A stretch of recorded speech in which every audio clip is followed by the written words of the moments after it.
First, a fact check. A fact check of something bizarre that Indigenous Australians Minister Linda Burney said to sell The Voice. Something about cordial.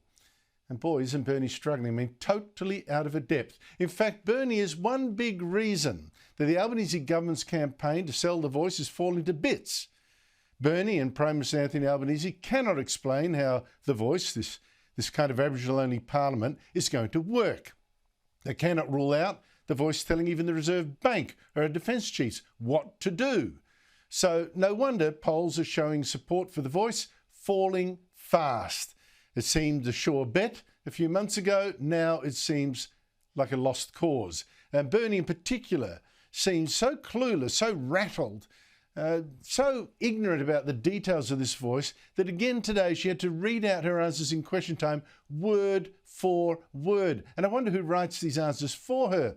But you see, relying on scripts prepared for her in the morning means she can't and doesn't dare answer the questions she's actually getting asked in the afternoon, in question time. Just check this example today, for instance. Minister, if The Voice provides advice to the government to change or abolish Australia Day, will the government follow that advice? We need to be heard and urge our fellow Australians to stand with us and vote yes in the forthcoming referendum for the sake of a better future for all of us.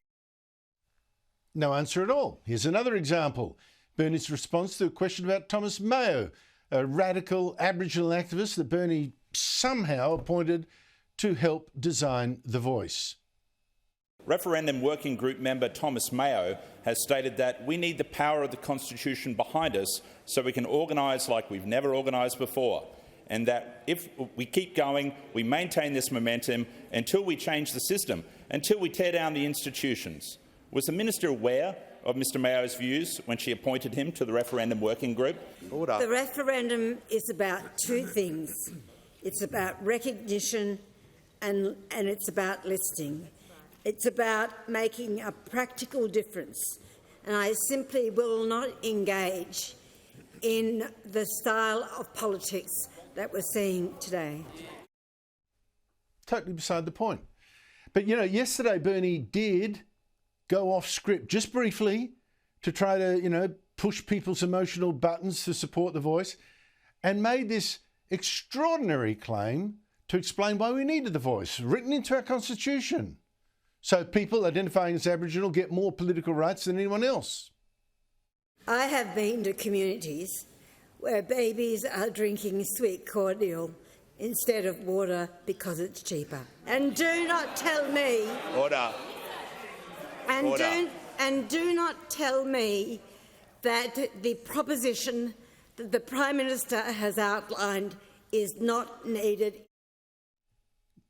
Now, I'm going to call bull on that. If this is the level of argument, Burney should just pack up and go home. For a start, of course, even if this were true, children being given cordial instead of water because it's cheaper, in what way does this prove we need The Voice?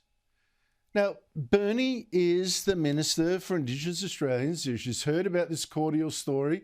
So, what did she do to fix it, assuming it's true? What did she do?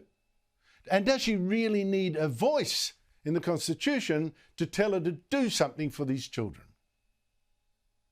But is this story even remotely true? I mean, first of all, I wonder about mothers who choose to feed their children cordial, even if it was cheaper than water. But it's not, is it? Or it doesn't need to be at all. Because I fact-checked.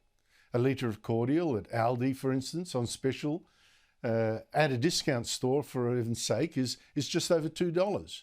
But Woolies is meanwhile selling 10 litres of bottled water for just $6.40. That works out to 64 cents a litre, less than a third of the price of discount cordial.